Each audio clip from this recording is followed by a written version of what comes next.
I went there, I remember looking at my buddy and saying, all right, time to go watch archery. I guess we're going to go watch some paint dry. You're listening to the LETdown Podcast. It's like buck fever. One shot at a time. That's a big buck. So our next guest spent 25 years serving our country in the Royal Canadian Navy, deploying around the world and experiencing things that most of us will never fully understand. Like so many veterans, some of those experiences didn't stay overseas, they came home. But here's what I love about this story. Instead of allowing those struggles to define him, he found something that gave him purpose again. What started with a trip to the Invictus Games and a sport he thought would be as boring as watching paint dry, it turned into a passion and helped change his life. That he's built more than businesses. He's built a community through XLimits Archery, X Precision Strings, and now NOKTA.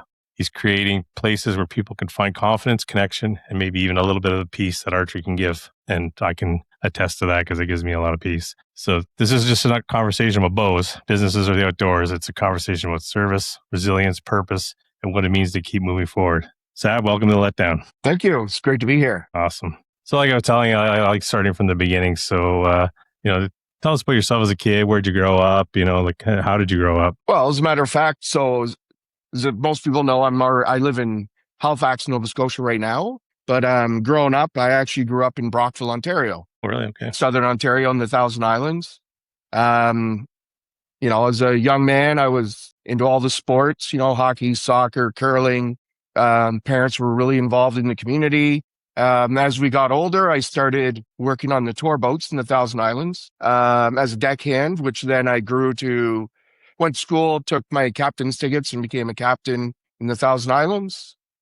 And then one day I saw this big gray ship coming up the river and I'm like, oh, must be an American ship because we used to see a lot of American ships coming up St. Lawrence then. This was before 9/11. So I remember telling my deckhand, Dan Board, a good buddy of mine, and saying, hey, let's go check this boat out. So we pulled up alongside and I remember looking up like this, right? We're like, it's got a maple leaf on it. Not knowing, this was before internet, before 9/11, we didn't really know much about the Navy. You never really heard much about the military period, right? At that time.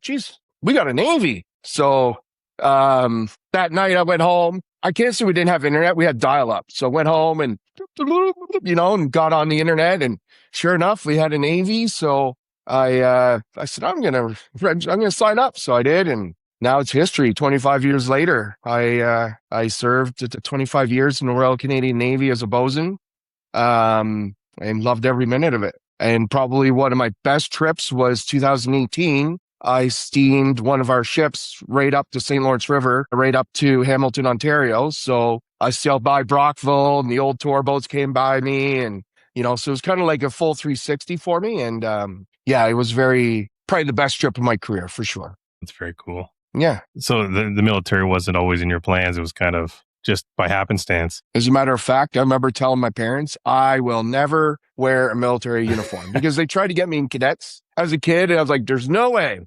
am I going to wear a military uniform. And then, 25 years wearing a uniform, polishing my boots. So yeah, yeah, but it was the best thing I could have done. To be honest, in, my late teens, I was pretty much going down a road to nowhere. So this kind of straightened me out, and it was really something I needed and something that I took a lot of pride in. So it was good. So when you joined the Navy, did you have any idea what your life was about to become? Not a clue.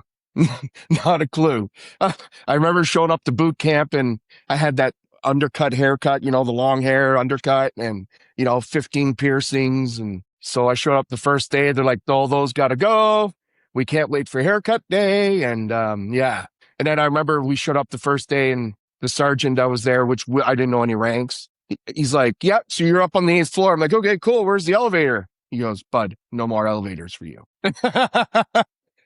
It's all walking from here on in. So yeah, it was a culture shock, but it was, I think something that I really grabbed onto and harnessed. And, I think it was something that really suited my personality. So yeah. So what did the Navy teach you that still shapes you today? You know what? Discipline. A lot of discipline. I hate being late.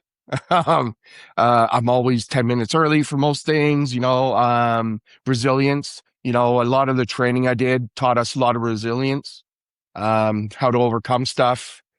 But I would say by far is the discipline.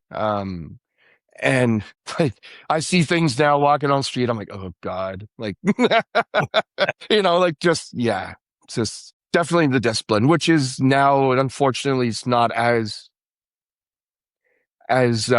prominent in the military as it used to be. But yeah, that was the biggest thing that I harnessed, and it definitely it's a rude awakening until you figure it out. Like, there's no showing up late for work. You know what I mean? Like, there's no excuse. Like, you slept in too freaking bad. Like, there's none of that coddling or anything, and that was what I really harnessed and I really enjoyed. Good. Yeah. So I guess it taught you a lot of responsibility and accountability as well, right?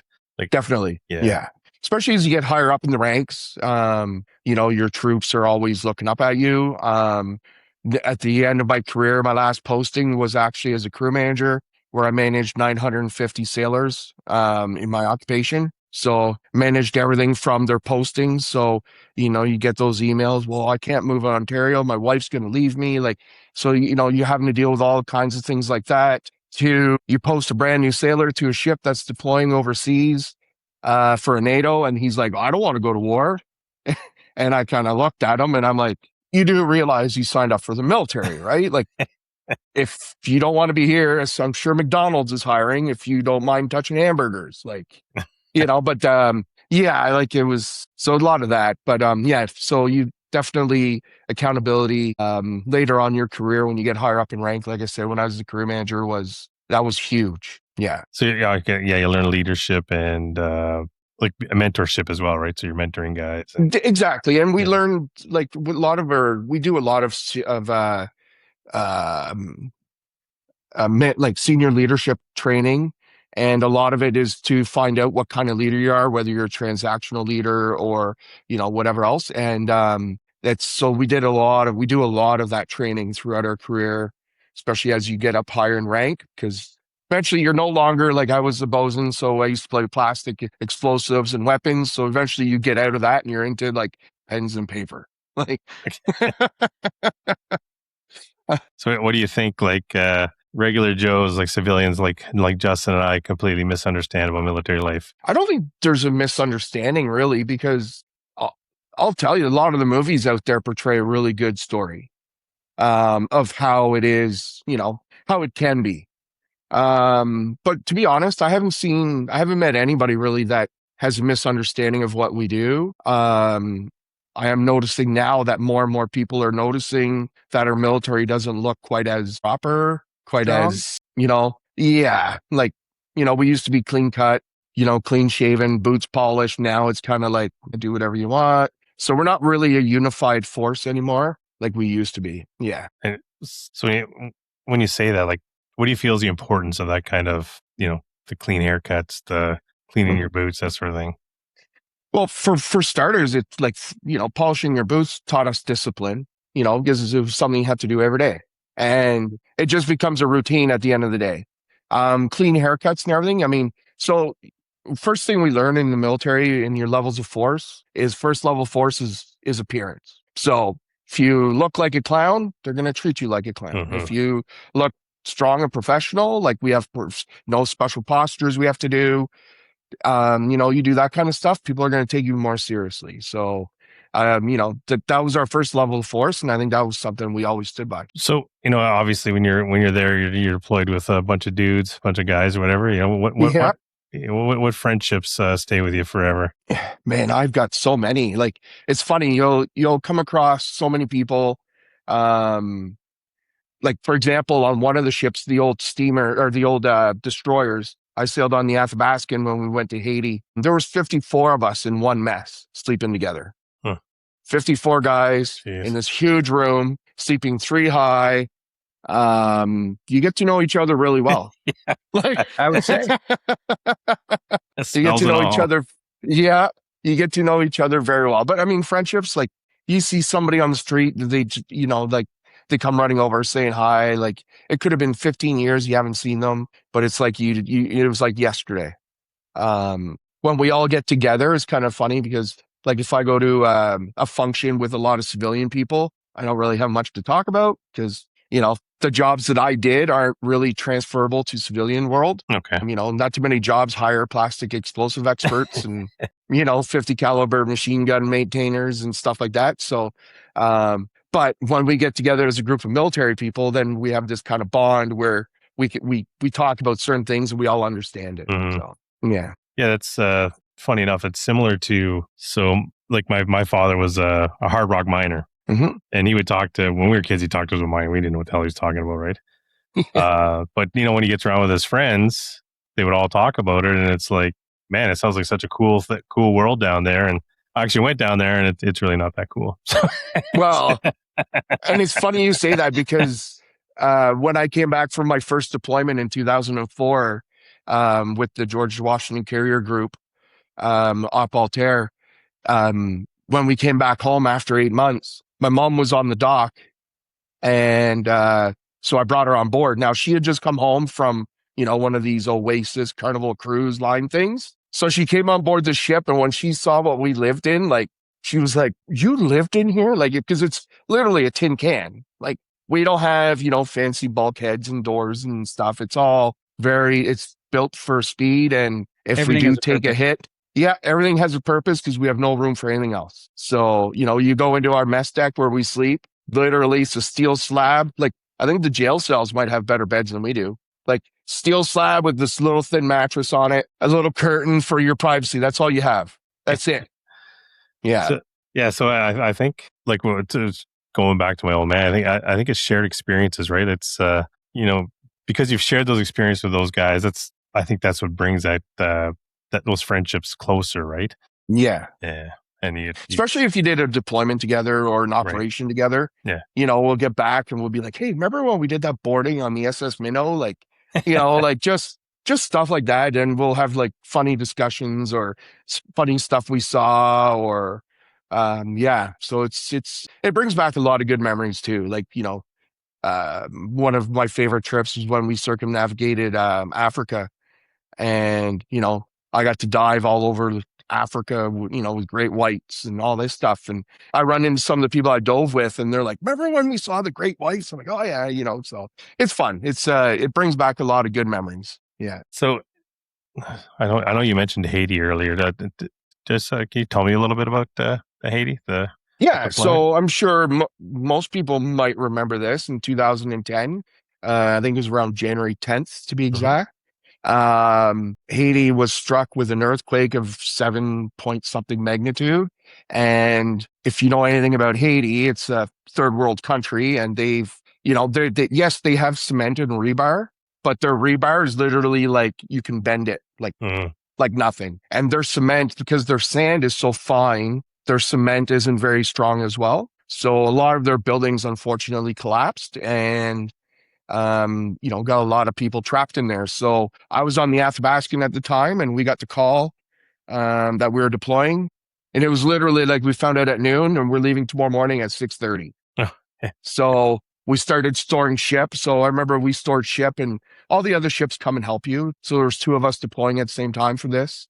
And I remember storing ship. It must have been midnight when we finished. And then we got back. I went home, packed my bags, literally went right back to the ship because then we had to get ready to sail. And then, of course, the news has to be involved. So we had to do, a sail pass for them. And so we deployed, we left, no end date in sight, which makes it even tougher.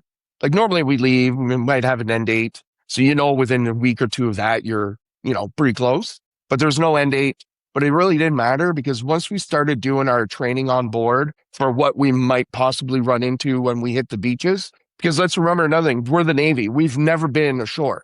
Like this is like literally one of the first times other than, like maybe the world wars and stuff, but that sailors actually went ashore to do anything of this magnitude. So we're like fish out of water, literally. Yeah. Like we had to set up a field hospital. Well, we're a bunch of sailors. How do you do this? You know what I mean? Like, but we overcame. We did it. we were there before the Army was, which was pretty cool, like we teased them about it for a while. But yeah, it was, it was probably one of the most I've seen a lot of stuff there that's not great. And I've seen a lot of stuff there that was phenomenal. And I remember my doctor asks me all the time, would you do it again? I'm like 100%. Okay. Because it was something that we trained for and that we actually saw results, and, we felt good leaving there, So, yeah, it was, what a place though. Like, beautiful place. I don't know if Dominican was having parties on the other side while we were doing this work on the other side. I'll tell you, if you ever wanted to start a recycling plant there, you'd make a fortune because the plastic that's all over that island is crazy. Yeah, I hear that. And I hear a lot of those islands, like Costa Rica as well, especially in the water near it, so it's full of plastic. Oh, it's brutal. It's brutal. And but they're innovative. Like, you should have seen these guys. They had cell phones. And what they were doing is they were running into the buildings and pulling the wall plugs, taking batteries, wiring them together. And then they were charging people to charge their cell phones. Like, it was pretty cool. Yeah. They wouldn't dig looking for people, but they would do that. Well, that's easier apparently. Oh yeah. So was that part of the deployment? You were looking for bodies and stuff? Yeah. So our biggest mission there was to set up a field hospital for CMAT, Canadian Medical Assistance Team, which is like Doctors Without Borders, essentially. Okay. So we ended up finding a school ground. And all the buildings around us were all collapsed, and there was people stuck inside them, which we ended up pulling out later on in time. But by the time we got there, it was no longer survivors. You were just doing recovery at that time.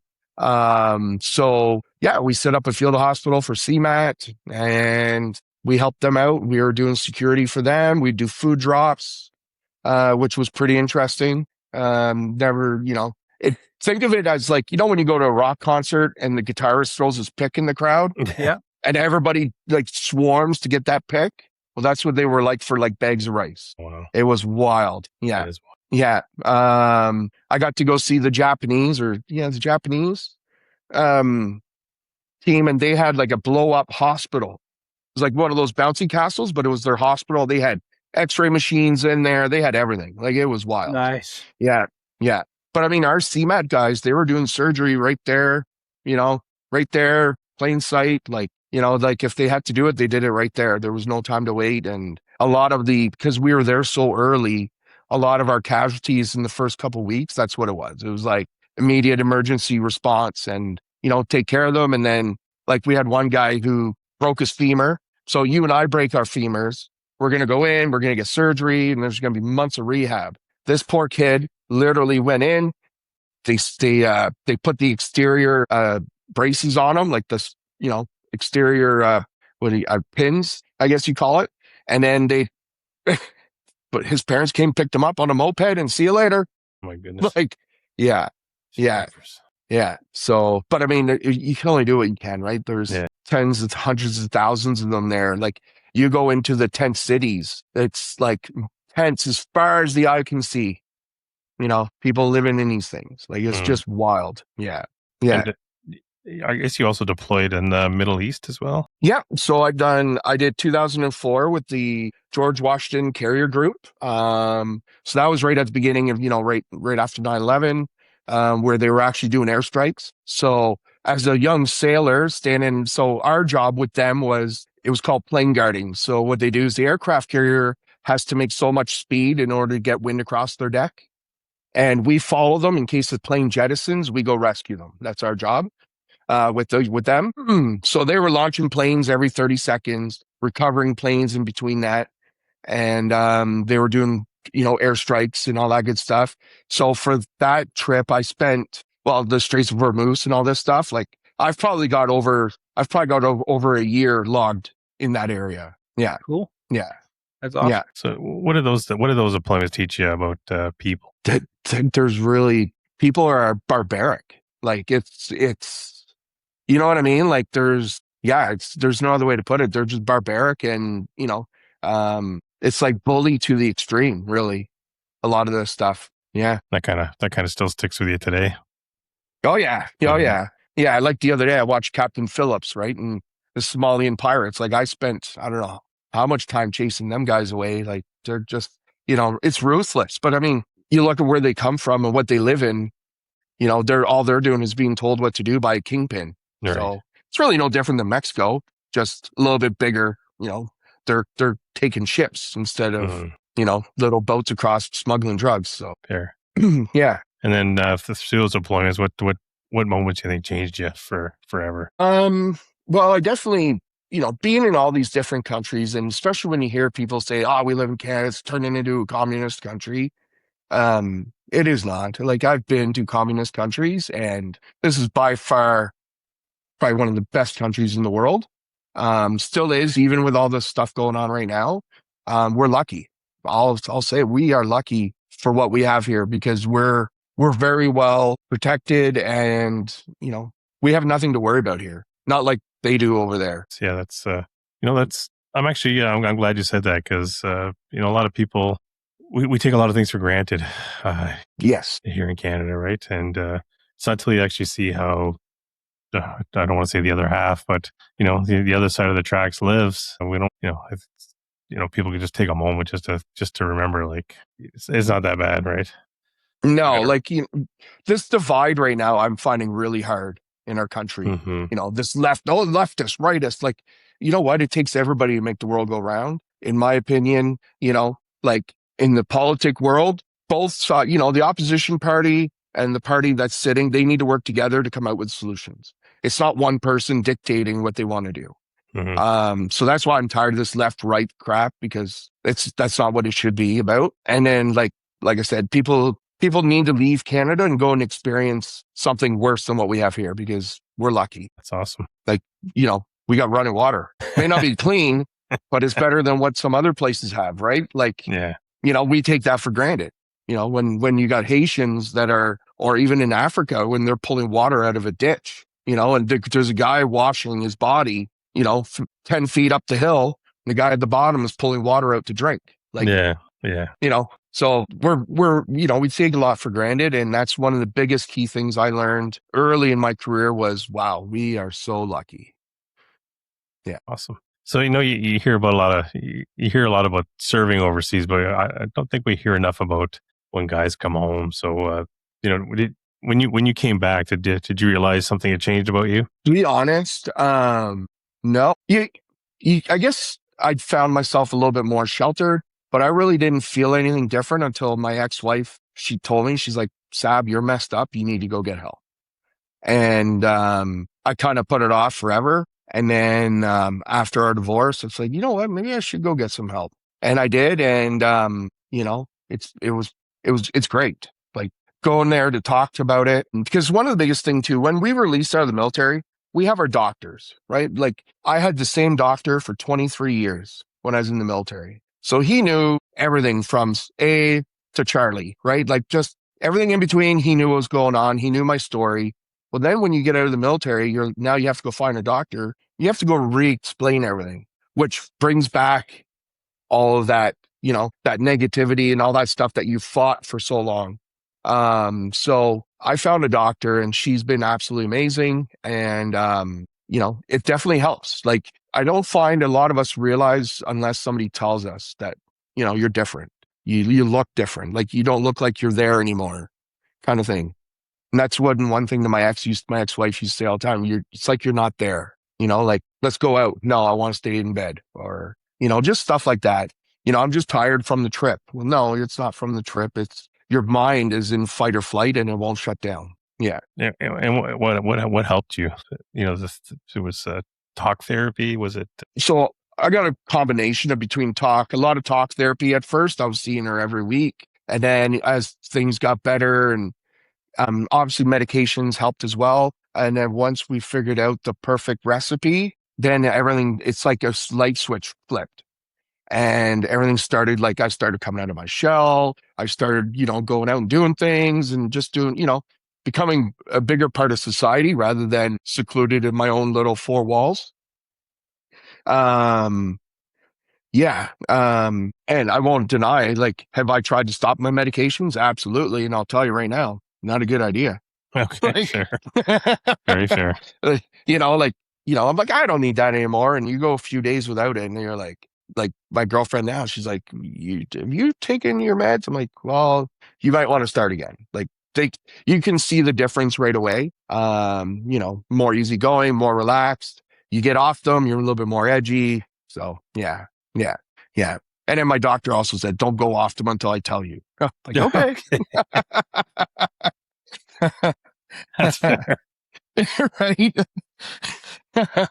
Yeah, you stick to tying knots and I'll deal with your medical conditions. So not to get too political or anything like that here, but do you think the military does a good job with guys coming home? No. 100% no. Too many of us come home. So, I mean, they have the right idea. Like, we're supposed to, like, before you deploy, you're supposed to go see a psychologist or somebody and make sure that everything's good, upstairs before you leave. Well, we all know we can say what we want, to get through. You know what I mean? Like, we can tell them what they want to hear and then we'll deploy. But then when we come home, there's nothing. Like, we're supposed to, but we don't get forced to go, so we just don't go, kind of thing. You know what I mean? It's not one of those check-off lists. Like, when we leave, we have a pre-deployment check-off list we have to get done. Make sure your will is done. Make sure this is done. Pay, blah, blah, blah. Social workers and all this stuff. Then when you come home, they put the brow across the jetty and it's like, see you later. And given that it's like, let's be honest, it's a male-dominated, for lack of a better terms, it's a male-dominated experience. Military. Yeah. Is there a stigma when let's say like you 100%. Didn't want to deploy because you're like, oh shit, man, I don't think I can handle this anymore, and whatever. Is there there's a stigma to that? 100%. There still is. It's you're called a sick bay warrior if you're always sick, or right. And like, we got brand new sailors joining, brand new military people joining, and they're getting what we call the golden parachute within their first couple of years being in the military. And what the golden parachute is essentially getting released medically, and they get everything covered for the rest of their days, because still, like, you can say the right things to get that and you'll get it. So there's a lot of people. The problem is a lot of people took advantage of it, and because they took advantage of it, now it's got the stigma behind it, and now it's just a vicious circle. And I don't think that will ever go away. Like, so we look at our military right now. When I joined, we were very healthy. So if you look at a ship, we would be like, your whole deck department would be the same department for like the next couple of years. Now you look at a ship in the military, we have 40% of the people are sick or ill and injured. 30% are on courses. So that leaves what? Your 40% or something like that. Then you've got a couple percent that are doing courses. So really, we're trying to make a military work with 20% of our people. Yeah. It doesn't work. No, definitely not. And when your numbers are 50%, ill and injured in certain ranks, how do you make that work? You can't. Yeah. Nope. So let's take it. You're back home now, and is it 2017? You went to. First of all, tell us what the Invictus Games is. Yeah, so the Invictus Games is a game put on by Prince Harry. It's called the Invictus Games. It's for ill and injured soldiers. And the States, the British, and a few other countries take part in it. It's not huge. Like, each country is allowed to bring, I think we brought, I don't know, maybe when we had it in Toronto, we had our biggest. It was probably close to 50 to 100 athletes. Okay. But it is, so what it's for is this to get those that are ill and injured, give them something to work towards, because that's what we're used to doing, right? We have an end goal, we got to achieve it. But then when we get hurt or we get released or whatever, then your end goals kind of stop. And it's like, so it gives them something to work towards. And that's the whole goal behind it. So it's not about winning the medals. There are medals and stuff, but it's more about building that camaraderie again, giving you an end goal, giving you a purpose in life, and to work towards it. So 2017, they had them in Toronto. And a friend of mine was going to compete in shot put, and another friend of theirs was going to do archery. So you pick 3 events. So you pick a primary, and then you'll get a secondary, and then your third one, they're pretty much going to throw it at you, wheelchair basketball or something like that. So yeah, so we went there, and I'll tell you, like, it was huge. It felt like you want to talk about patriotic. We were all standing outside the ACC. No, was it the ACC or Rogers Center? It was ACC. We're all standing outside the ACC, waving flags, and the athletes were coming off the buses, and we were all cheering. There must have been thousands of us out there cheering the athletes as they're like coming through, whether they're on wheelchairs, blade runners, all that good stuff.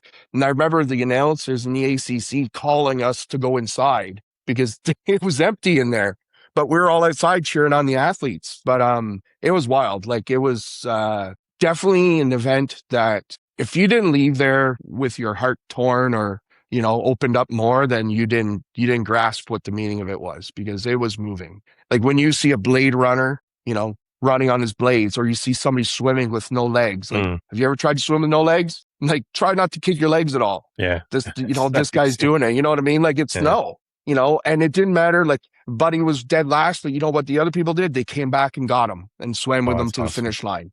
And that's what you saw, a ton of that everywhere. Yeah.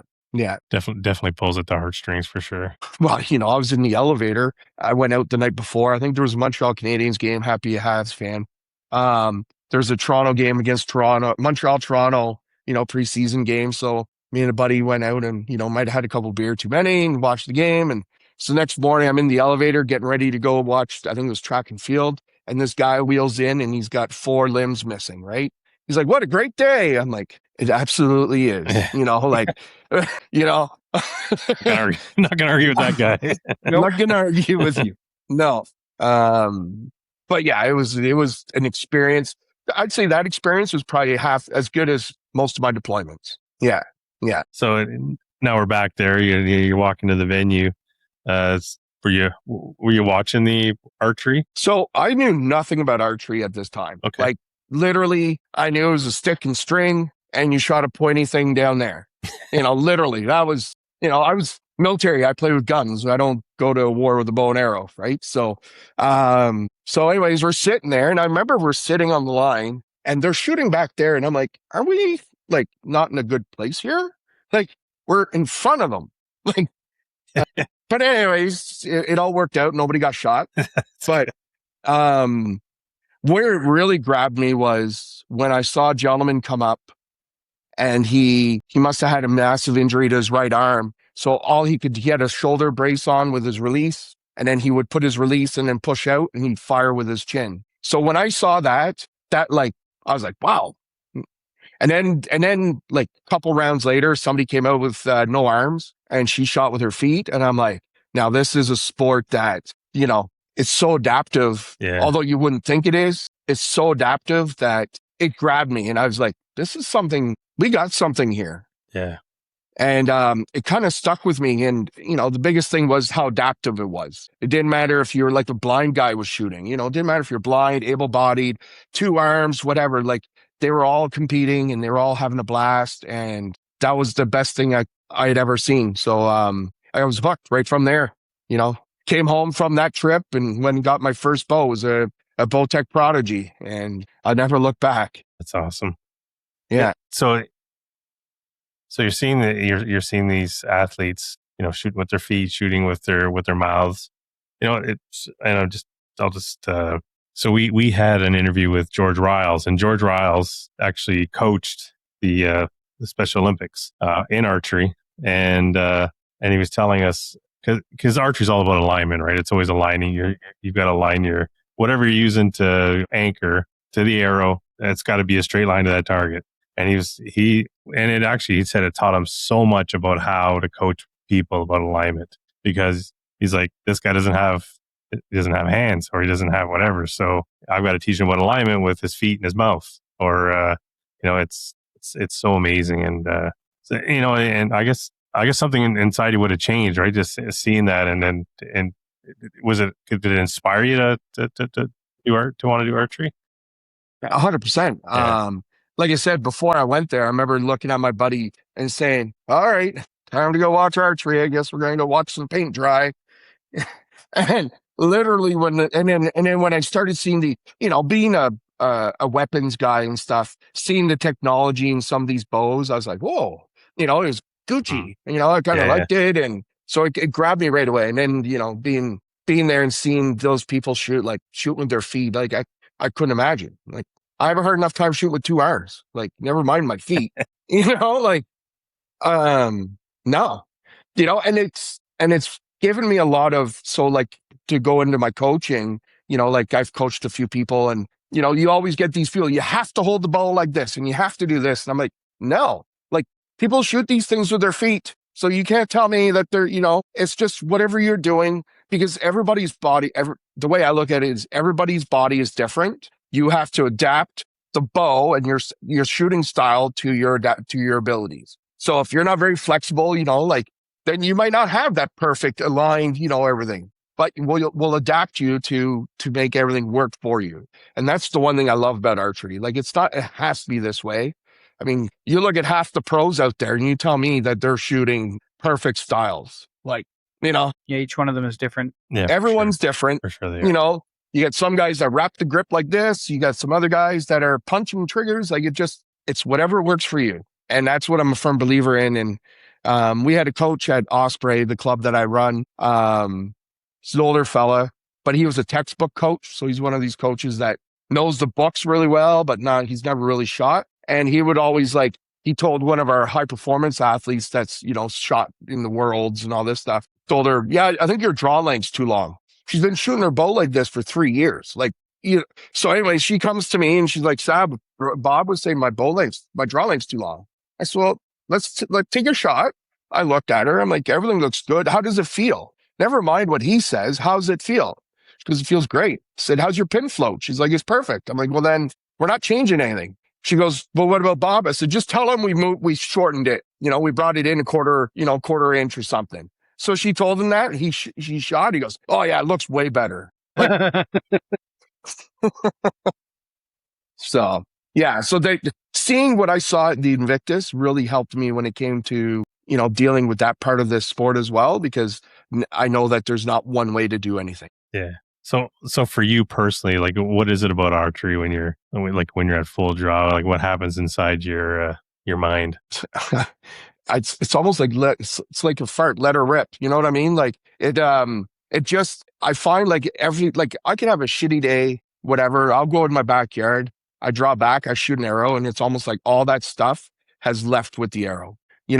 The focus, the breathing, the mental process, the, talk to yourself, all that stuff that I learned when I was doing my therapy also works in the archery world. Hey folks, the LETdown Podcast is teamed up with Stray Suns Co., a Southern Ontario-born hunting apparel brand bringing high-quality gear to our fellow Canadian hunters. New tees, hats, and hoodies released every month. Use code LETdown15 to save 15% at checkout. That's LETdown15, all caps, to save 15% at checkout. Mm-hmm. And it's so I find it relieving. Like, I would shoot a bow rather than go sit in a hot tub, for my therapy. Yeah, I agree. You said relaxing. Like, what does that mean for you? Relaxing. What does that feel like? So remember I was saying before, like, we're in fight or flight all the time. Mm-hmm. But as soon as I pick my bow up, that almost my heart rate drops. Like, I can watch my heart rate on my watch and it drops as soon as I pick up my bow. All that stuff. Like, everything it's like I go into my zen. But now that's when I'm shooting alone. Mm-hmm. Now, if I get around people, I don't do well with people. So for example, at Rogues Hollow, I shot the first day. I didn't shoot the second day. I just didn't feel, comfortable. Like, that. I'm just going to enjoy, I'm going to enjoy the shoot. I've shot Vegas my first year. I had no problems. Second year, they switched the venues and everything got more crowded in. I couldn't shoot the second day, So, yeah. So it's just one of those things that, that's it's a work in progress. But for me, just to go here or go to the club with a couple of people and shoot is like, it'd be like fishing for some people. Yeah. I honestly had a hard time at Lancaster. It was the same thing. Like, you're right beside, and I don't like being in big crowds either. It drives my wife crazy because she loves concerts and whatever. And I'm like, I want to sit up there where there's nobody. I'll watch it. And I'll enjoy myself a lot more. Yeah, I don't like to be in crowds. So same thing. Like at Rogues Hollow, I can't remember the course, but you get up to the end. It's like a turnaround. You have to come back. So everybody's starting to come back. So once we ran into that pocket of people, it was like, that was the end for me. I couldn't even focus. I couldn't, because there's people, I can't stand people behind me, like all this, so it was like, yeah, it was terrible. The good thing was I was with a good group of guys, and I kind of explained to them before we shot, like, this is what I deal with. And, there might be some targets I won't shoot. Like, just letting you know, I'm not here for score. Yeah, there you go. I'm here to do for fun, to camaraderie, to socialize, essentially to push my business a little bit, see people that are shooting my product, and that's about it. Awesome. Yeah. Yeah. I think I don't think you'd have an issue with that. Like I can only speak for myself in the archery community anyways.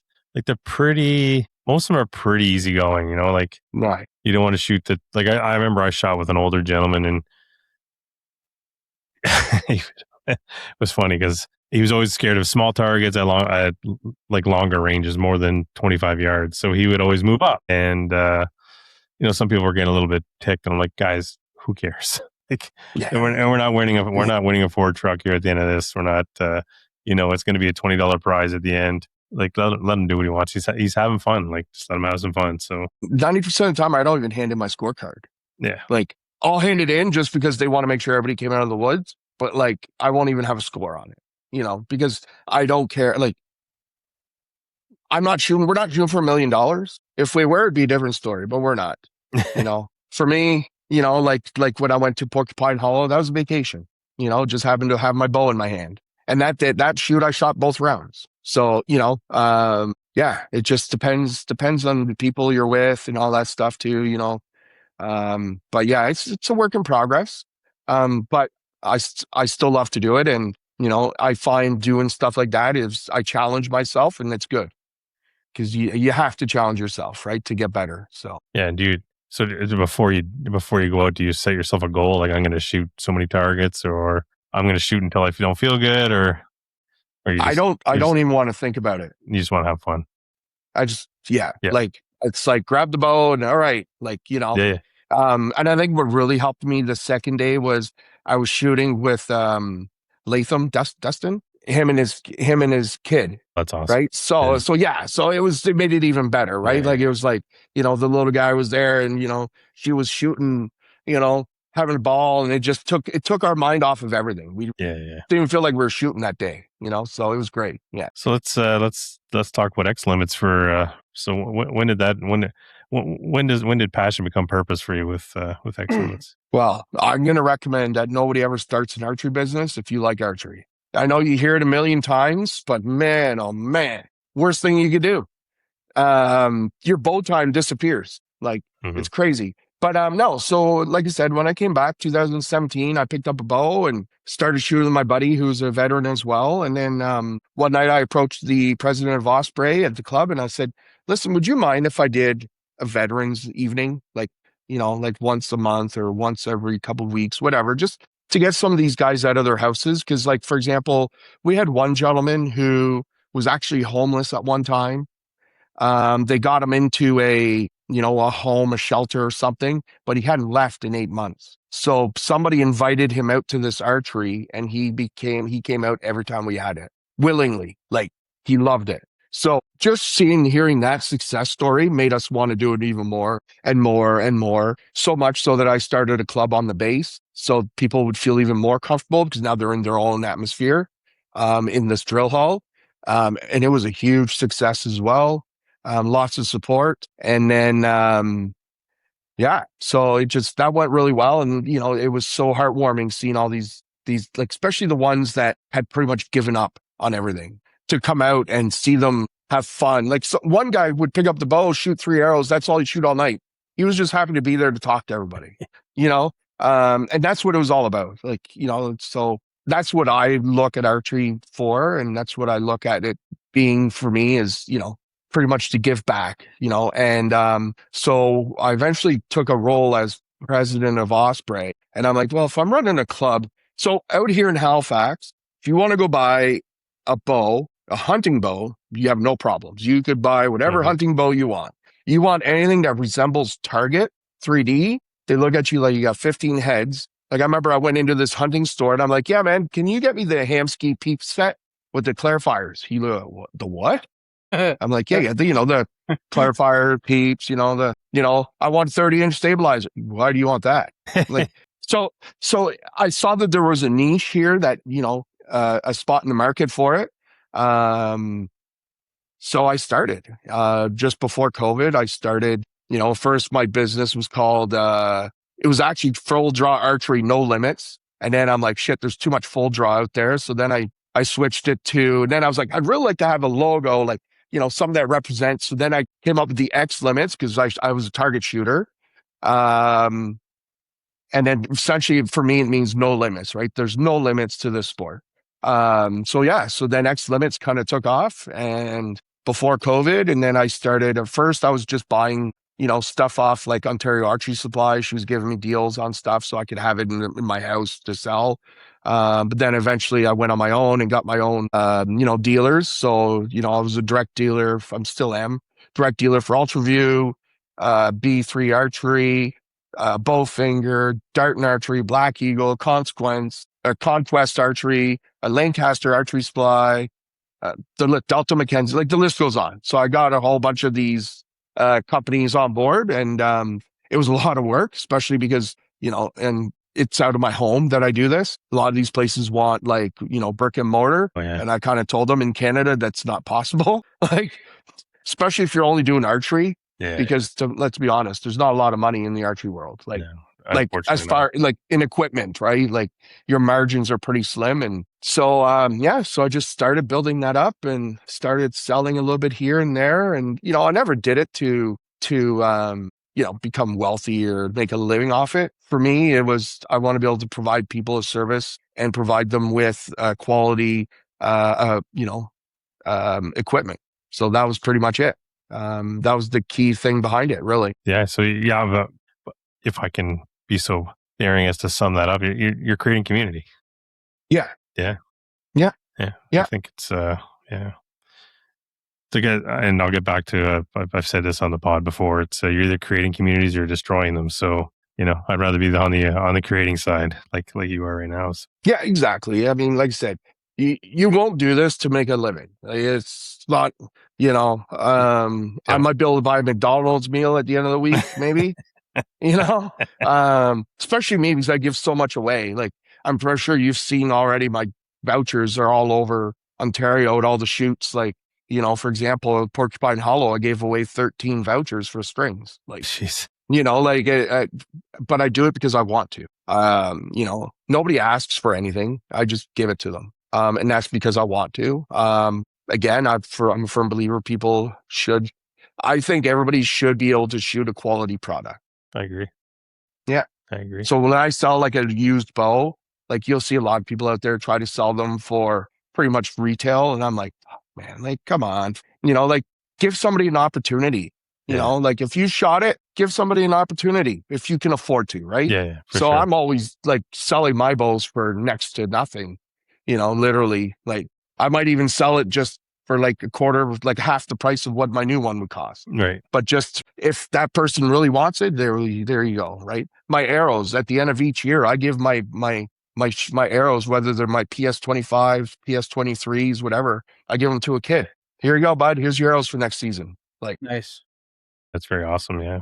It is awesome. Yeah. I did something. We do something pretty similar at the club. Like we're trying to build the ladies side and the kids side, right? So I know like I gave a kid I was gifted a set of binoculars. So I was like, I have some binoculars. I could have sold them, but this kid at the club didn't have binoculars, and I kept telling him, like, because that was the next thing he wanted to buy. I said, well, dude, you need a rest more than you need binoculars.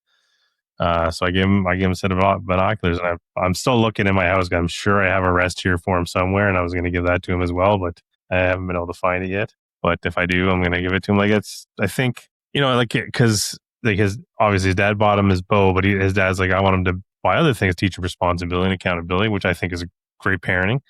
So he has work and he's doing that. So I figure I'll help him out, give him a set of binoculars. And his dad was grateful. He was grateful. And, so, that's, I think giving back is, I always say that's the other thing I always say is like, there's no selfless acts, right? I get something out of it. I give you something. I see your smile. That for me is like, that's worth more than any kind of money you can give me. So 100%. Yeah. Like And let's be honest, not everybody has the means. No. Like archery is expensive now. It is Like, very expensive. you want to buy something half decent, like you get it all the time. Well, I could buy a bow of Cabela's for $3.99. I'm like, well, go right ahead. You know what I mean? Like, I'm not, that's not the product I sell. Yeah, Like, exactly. you want to get into something half decent, you're talking 1,000 and up. Yeah. Like, Yeah. easily. Easily. And a lot of people don't have the means for that. So I like to, because I'm able to, I like to, help people out and do what I can and give them a deal on one of my shot bows. Like the bows that I shoot for a season and I get rid of them because I get a new one every year or two every year. So, they've barely been shot and people are getting them at a quarter of the price. So That's it's awesome. But at the end of the day, when I see it on the shooting line, I love it. I'm like, yeah, there's my bow, like, so yeah. Like I said, you get something out of it, right? Yeah. Well, and then it goes to a good home, right? Where Exactly. where it's going to get enjoyed. Well, it's that, or I could leave it and sit on the wall and it just sits there, collects dust, right? Like, so Sab, one business wasn't enough for you, so X Precision Strings comes along. What problem are you trying to solve there? I don't know, to be honest. I really don't know. Like, I had a string dealer I was dealing with, Firewire, out in Manitoba. Great guy, Joel Bruger, good buddy of mine. We still talk a lot. Yeah, good strings. And I don't know, everything, there's really nothing archery, like other than like east of, Quebec, right? Like you got Marcel Bork, you got a couple of shops here and there. Yeah. But as far as string building, there was nothing. And everything was out west. Wait times were getting long. And I'm like, it can't be rocket science. Like it's, we're not building a rocket ship here. It's a bowstring. Like, so I started Googling and watching videos. And then one of the old guys here, JD, he's had an archery shop here probably for like 40 years. And he's nearing the end of his days of having his shop. So, and he builds like some strings here and there. So I went to him and I said, hey man, can you teach me the recipe? So he did. And since then it's evolved. Like I've obviously evolved it because he was still kind of like old school. He never figured out how to not get peep twist, which is kind of important. When your peep's facing the wrong way when you're trying to shoot, it's not a good thing. So I just started, slowly I built up my equipment and, reached out to Baker Archery Products, got my jigs. And at first I was all manual. So it was all done by hand, like, spinning the serving jig. But when you start building strings and you start building, quite a few of them, I had tennis elbows so bad I couldn't even hold a coffee cup. So, because like you think an 18-inch serving is probably like over 2,000 spins of that stupid jig, right? That stupid serving jig. So, So then I went with the drill thing, but I wasn't getting the consistency in the string that I wanted. So then last year, so essentially when I started this, I said, if I build a dozen strings a year, I'm happy, perfect, not too stressful. I enjoy it because I'm working with my hands again, keeps my brain busy. Mm-hmm. Dozen strings went to like, I think my first year I might've done, I started in January. I think my first year I might've done 100 sets, My next year I might have done like 250 and now I'm probably close to like 500. Jeepers. Yeah.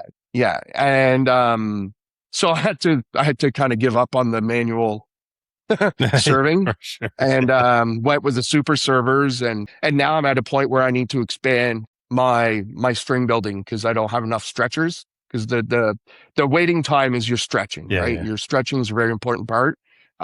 So what I'm going to essentially do is, everybody's buying online now, right? For archery equipment. So being a Lancaster dealer, I just tell them, go on Lancaster, pick what you want, throw in your cart, take a picture, send it to me, I'll order it. I cover all the shipping from there to here, right? So you don't have to worry about that. Because, for example, you might order a box this big, right? It'll cost you $40 American to ship it here.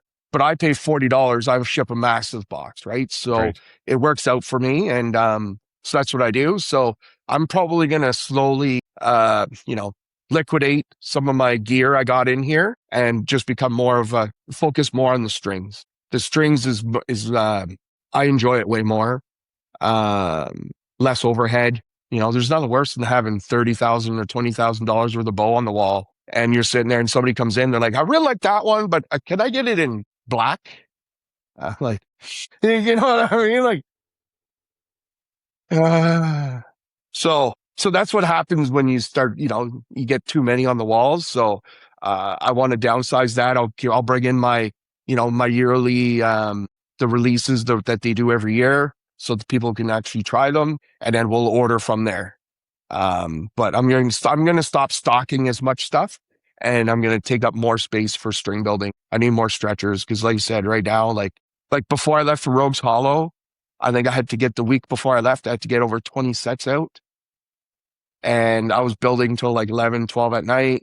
You get to the point you start making mistakes, right? And then you're like, oh, I got to rebuild that. So, yeah. So string building, X Precision. It's been, I've loved it. It's been a great run. There's my strings are across the country right now. I went to Porcupine Hollow and there's a pile of people shooting them there. People coming up to me like, man, I love my strings. Like, Julian. Oh, yeah, Julian Smart. Smart. Yeah. He's got over 7,000 shots through my strings. Wow. Yeah. Through a set of them. Amazing. Yeah. And I saw them at Porcupine Hollow and they still look like the day I gave them to. That's so awesome. So, yeah. So, I mean, I use the same products as all your big guys. So, your 452 extra string material. I serve with all Halo material. Stretching processes, like I stretch, I'm not going to lie, but depending on, the type of bow. So if somebody brings me a Cabela's bow, obviously I'm not going to stretch it for 24 hours because when I went to Vegas and I actually spoke to BCY, they're like, yeah, you don't need to stretch for that long, 15, 20 minutes, they won't stretch anymore. Like it's reached its max. Yeah. If you want to do more, that's all the power to you, but you don't have to. So certain types of bows I'll do like, a couple hours, but for like, if I'm building, like right now I'm building one for Dean and that one I stretch for 24 hours. Nice. The strings and cables. So, and then now they'll relax for a good 8 to 12 hours. I got to stop building him good strings because he's shooting too good already. It's enough. Yeah, right? keep asking those boys what the hell they're drinking down there in Windsor. I don't know. Those guys can shoot. Jesus. Yeah, man. Japers, crapers. But even the kids, like, so this year I sponsored all the kids event at Rogues or at Porcupine Hollow. So I sponsored the 3 youth divisions and I gave each of the winners a set of bowstrings. And yeah, like those kids can shoot. Yeah. Like the little woods kids, man, oh man. Like, go for the 14. Okay. Like you just, fuck, there it is, 14. And you're like, Jesus, I can't do that. I aim for the middle. That's us too, trust me. Yeah, that's yeah. Yeah. And if it happens to land on a 12, well, then I got lucky. I never call upper because I always drop low. So, I'm always, the odds of me hitting the 12 are pretty good because I always drop low. Nice. Yeah. But yeah, no, X Precision's been great. Like I said, I started 3 years ago now, 4 maybe. And it's been great. So I think lots of support and yeah. And if I can just what I thought of is it kind of plays to your personality, right? Like the one thing I know for sure, like because I used to reload ammo, so that's very cathartic, relaxes your mind. I can imagine string building is the same, and also I think, and I'm just hoping not insulted, but I see a little bit of a obsessive compulsive, like you want to get that string perfect. The serving's perfect. Everything's got to be perfect, right? You know what? It's funny you say that because I hear that a lot. My end servings are like, some of the big companies out there, you'll get them and it looks like a dog chewed the end. Like, like the serving kind of like went back and forth or whatever. Like, yeah, you won't see that on mine. Mine are nice. And, but that's just because it's all about the finishing quality, right? I'm not going to deny the fact that I haven't made mistakes, like, measurements, it's supposed to be a 65 and you did a 63 or vice versa. The big problem is bows. For like some of the bow companies have so many variations of the same bow, or they'll have like one bow, but if you shoot this let off, the string's this length, you shoot that let off, string's that length. Mm-hmm. So it's easy to make those kinds of mistakes. I'm getting a website built and that should eliminate a lot of that. Yeah. Well, it'll take the onus off me. Yeah, you put it back on the person. Because right now I take all the blame. So right now it's like, oh, sorry, man, I'll do it. Because the other problem too is everything comes in on different social media, like, whether it's email, Facebook Messenger, Facebook Business, Instagram, like it comes in from so many places. Mm-hmm. I was at the point where I didn't even know if I was coming or going. I'd be looking like, who's this guy? Like I'd look in my email. No, he didn't send me an email. Like it just, yeah. So now I got a form that I sent out to people to fill out. So it's a little bit better, but it'll be nice once the website gets going, and it'll help organize all that for me. Because like I said, I only wanted to do a dozen. So a dozen was easy to track. When you get a dozen coming in a week, it gets a little bit more difficult. And then before we move on to the next chapter here, because I think I mispronounced it at the beginning of the show. Sorry, it's NOKTA, correct? NOKTA. Exactly. Yes, NOKTA NOKTA Outdoors. Yeah. NOKTA Outdoors. So yeah. So that's a new chapter for you. Where did this idea come from? I love the reaction every time. It was a good night of gummies. No. So I think it was for one of these shoots. I was getting ready, and I'm like, I should order some outdoor shirts and pants or whatever. And you go on these websites like Sitka, Scree, all these guys, and you go on there and it's like, go up a size. I'm like, well, you're kind of in no man's land. Like do I go up one? Do I go up two? You know what I mean? Like everything is tailor cut now, right? Like it's all this slim fit. Like, yes, it might be 52 inches up under the armpits, but by the time it gets down here, it's like 34, like it's not going to work. Definitely. And it forces, and I find it like, I find it almost humiliating. Like when you have to go and I got to buy a double XL when normally I only wear an XL, you know what I mean? Like, so I was like, man, it'd be nice if, somebody just built something like the Carhartt style sizes, like I know if I go into Carhartt, it'll fit. It's built for men, burly people, you got two burly dudes here. So yeah, so that's how it all started. Really, it was, I was just like, I was terrified to order them because I didn't want to deal with having to upsize. And then you don't know if they're going to fit, like sometimes one size isn't enough because it's too tight in the armpit or, yeah. I didn't want that. So like I said, I had some gummies one night and I started Googling and I'm like, why don't we start this? So I reached out to a buddy of mine who's in the manufacturing business of this already, Jason at W10. He does all the archery jerseys. Yep. And I kind of proposed it to him. I said, here's my plan. I said, I want to make something for like outdoors people, but like real outdoors people, like outdoors people, not outdoor people, right? Like, but I said, I didn't want it to be anything like where I create a logo. I send it to Super Print in Montreal. They print it on a, $15 hoodie. And then I didn't want that. I wanted it to be top-notch quality. I wanted to get into the technical fabrics, like the merino wools and that kind of stuff. So that was the end goal. So I told Jay and he goes, yeah, man. He goes, I think this is a great idea. And essentially my first idea was, buy a hoodie, we plant a tree. So we're kind of giving back with it as well. We'll have different, organizations like that we're going to give back to, whether it's food banks, whatever. Right. But, right now, like our archery lifestyle hoodies is going to build like plant a tree. So you buy a hoodie, we're going to plant a tree, in one of these, fire torn areas that are, like, for example, we had one here in Halifax a couple of years ago. So that's what it is. So yeah, so I reached out to Jay and he's like, sounds like a great idea. So then he reached out to a couple of his manufacturers and one of them really jumped on board. He's like, I want this.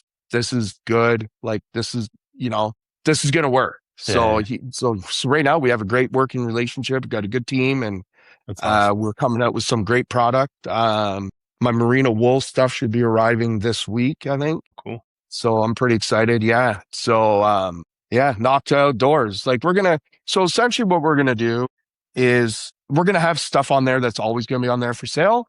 We'll call it like our classic, the NOKTA Outdoors classic, kind of like, it'll just be like plain logo, whatever.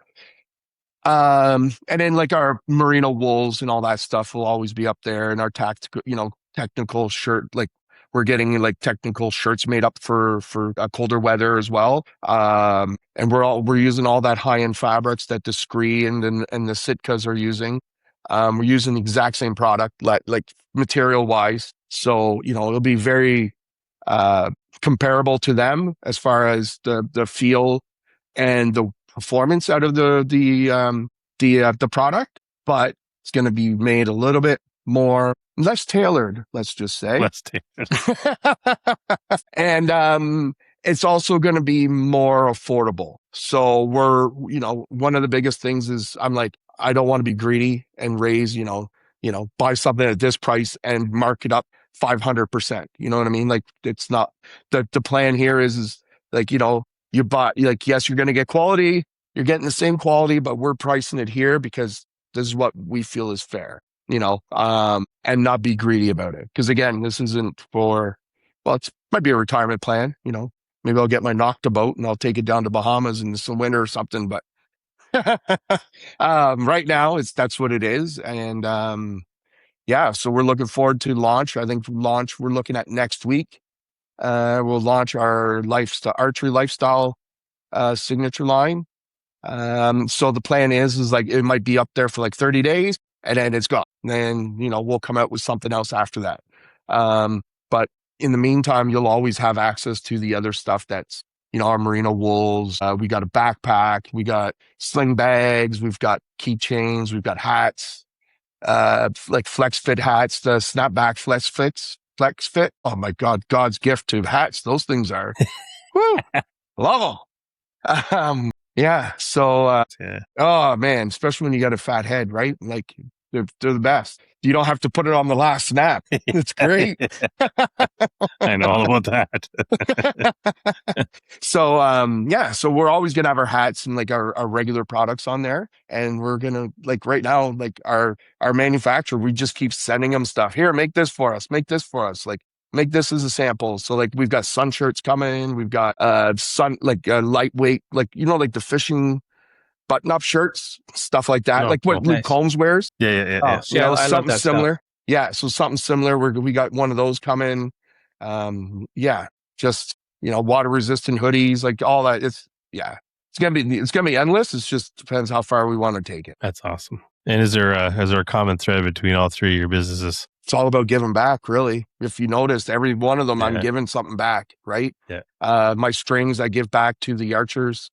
Same thing with XLimits, and then NOKTA, whether we're giving to a charity, plant a tree, whatever, like whatever we feel needs it at the time is where we're going to put it.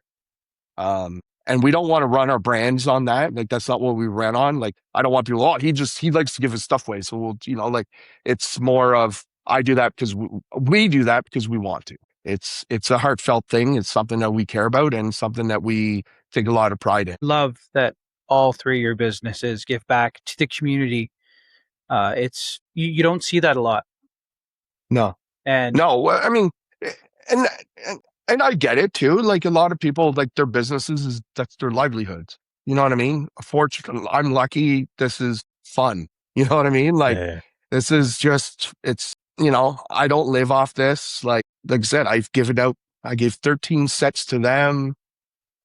How many did I give? I've probably given over 20 some odd sets this year to the shoots in Ontario in strings, like, at $160 a piece. Mm-hmm. So at the end of the day, it's just, I can do it, so I do it. Like, it's almost like Santa Claus. He gives because he can. If I couldn't do it, if I couldn't afford it, I wouldn't give it. But because I can afford it, why not? Like you said, it's not for me. I love the smiles and the gratitude people have, like, and that's the biggest thing for me. That's awesome. That really is awesome. So we're going to start wrapping it up a little bit here and just get to I guess more on a personal side for you, Sab. Given all you've been through, given what's going on with we got you running three businesses. What scares you today? What scares me today? Failure. I'll never say no. So I don't even think failure would be a thing because I'll never say no to anything. Yeah, like, but I think it would be, failure. If something fails, that you take a lot of pride in, that'd be my biggest, like for example, like my strings, if they failed, then I'd be very, very disappointed because that's something I take a lot of pride in. And, yeah, my name's behind them. Like, I stand behind them. And I will with all my products. Like, if any of my 3 businesses failed, I would probably feel just because I've put a lot into them and I stand behind everything. Yeah.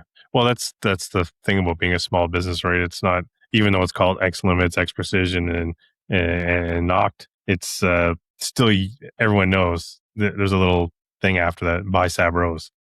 Right? Yeah. So yeah. Your face, and I like, so it is. And I don't, it's not like I'm out there looking for the praise that I'm doing all this. It's just, I do it because I love it. Yeah. I see there's room for something. And like I said at the very beginning, I like to do stuff. I think that everybody should have the equal opportunity to get into quality equipment. So, not everybody can go and buy the Sitka, jackets and shirts and hoodies and whatever, right? Same thing with the Scree or whatever. But we're going to make it that everybody can get into NOKTA. And that's the key. That's awesome. And that's how I run my strings and my other business. So what would a 20-year-old Sab think of today's Sab? He'd be like, where the hell did you come from?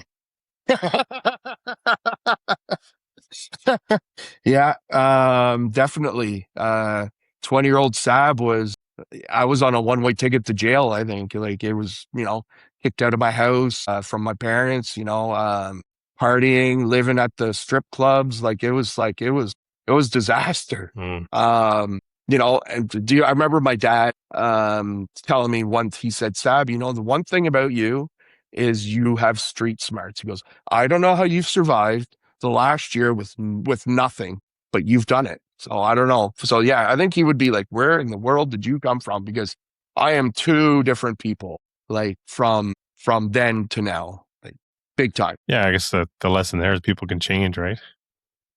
Absolutely. Yeah. I mean, you have to take the opportunity that you're provided with and run with it. Yeah. And that's what I did with the military. Like, I remember when I signed up, people at the club that I was working at would be like, you'll be back in 3 weeks, whatever.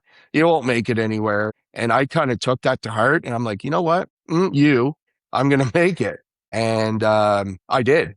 And it was funny because when I went to Porcupine Hollow, that was pretty much one of the very first times I've been back to Brockville in 20 years. Like, I've been in there, but like just to visit my dad and leave. Like, I was never visiting people. And I ran into people that I knew from 20, 25 years ago, like school buddies. And they're like, holy, where have you been? I'm like, in Nova Scotia? Like, man, I never thought you'd leave Brockville. Like, so, it's kind of nice that, I took that opportunity and I ran with it and I took it as far as I could go.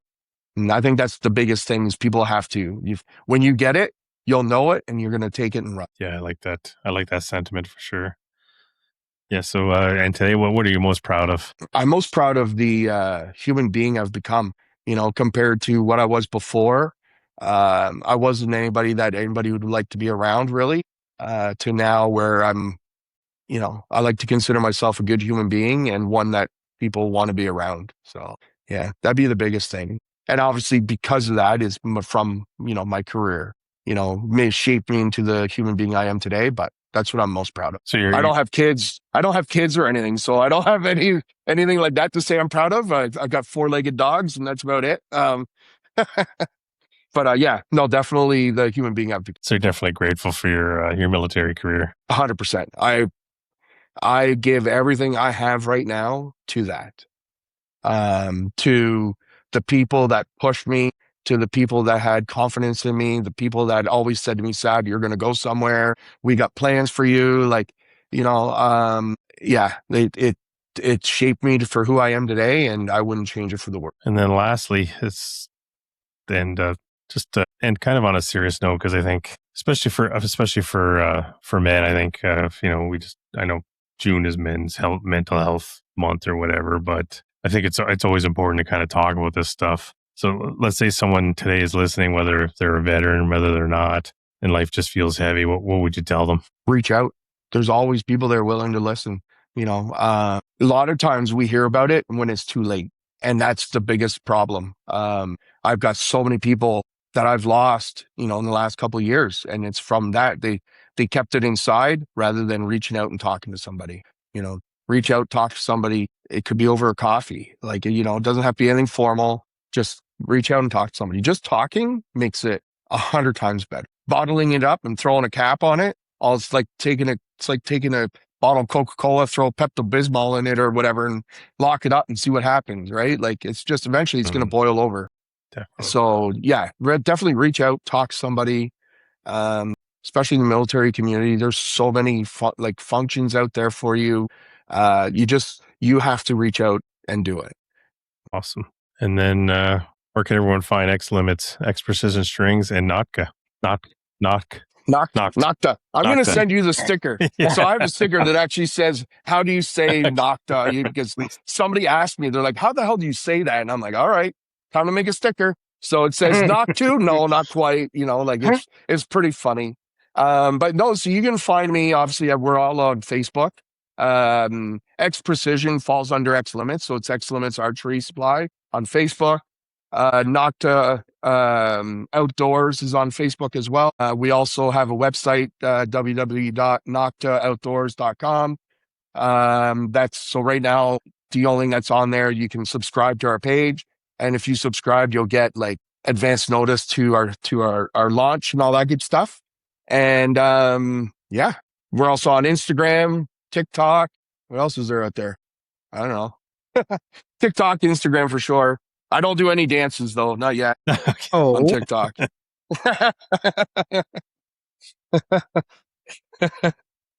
I haven't gotten into doing those Michael Jackson, viral videos yet.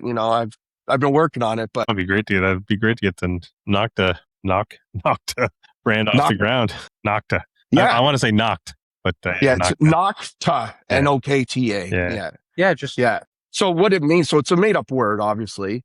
But it's that single last moment before the adventure starts or before your shot breaks or, that like before a storm, that last minute of peace and quiet and then boom, the thunder hits. That's what NOKTA is. It's that single last moment before the adventure starts. I love it. Before we sign off, Justin, you got anything? You got your words of wisdom? I've been waiting all day. Okay. So we covered, dude, the moment so going back a little bit up here, like, you covered what I was already thinking about everything that you were doing. That's why I commented. I love the fact that all your businesses, every single one of them, give back to community. It's community, and you create so much community with all of your businesses. Don't stop, because you're never going to fail if you don't stop. You'll, like with XLimits and X Precision and your NOKTA business with making cheaper clothing, quality clothing. Let me state it, quality clothing for cheaper, and your strings, where you give away so many sets to people who, probably can't afford strings, but their strings are on their last legs, or the bows that you give away, right? Because you shoot them once and you're just like, oh, it's $300 instead of $1,000, right? Yeah. Like, no one's ever going to get that opportunity, because if you go buy a brand new bow, a budget friendly bow is what, $1,300? Yeah, like I got the Dart and Consequences on the wall. Yeah, they're $1,100. Yeah. Now that one bow, hunting bow of the year 2 years ago, but that's $1,100 bare bow. Mhm. Yeah, that's what I mean. No rest, no nothing. Yeah, and then by the time you throw arrows and a ready to hunt package or whatever, you're $1,700. Yeah, roughly. And who's got $2,000 to throw at a bow in today's society? Yeah, well, exactly. Especially in today's society, right? Like, yeah. So it's, you're doing a great job. This is my first time meeting you. The first time reading this whole script. I love that you have an awesome heart, and the archery community needs more of it. Perfect. I appreciate that. Like, that's, everything you've done, everything you've gone through, everything you just share, you just keep giving back. And man, I'm honored. I'm floored. I appreciate that. So, Thank you. That's why he was so quiet. Yeah. Well, yeah. Like he's been thinking about his words of wisdom. I've been trying. And then like we talked about it a little bit up there and I'm like, crap, well, I can't come back with that. Right. And then, no. To Justin's point, I think it is very important, especially in these times where we've lost, church God. We've lost even like moose lodges, men's clubs, and I obviously don't mean strip clubs, but we haven't lost any of those. Yeah. But yeah, you know what I mean. Like we used to have men's groups and things like that where guys would be able to get together. Those are all gone, and and much like you, that's that's why Justin and I run Royal City Bowman. We wanted to create a community, and I think you're doing it the right way. And so, just want to thank you, Sab, not just for your service to our country, but definitely for being willing to share your story, because it still can't be easy. I know you've probably shared it a lot through the years to work on yourself, but I think a lot of people are going to hear themselves in what you talked about today. So I appreciate you trusting us with it. Thanks very much. Awesome. No, I appreciate it. This was great. Thank you. Awesome. I'm Justin Harrison. You can find me on Instagram at Justy_785 or on Facebook. Just look up Justin Harrison. I'm Misha Corso. You can find me on Instagram at Misha Corso. And if you're looking for some great bow hunting and sport shooting merch, look up Stray Sons Archery on Instagram. I'm Crystal Fleur. If you want to find us, the show is LETdown Podcast on Spotify and YouTube. And on Instagram and Facebook, you can find us at the LETdown Podcast. Catch you next time. This was The Letdown. Thank you for listening. This was The Letdown.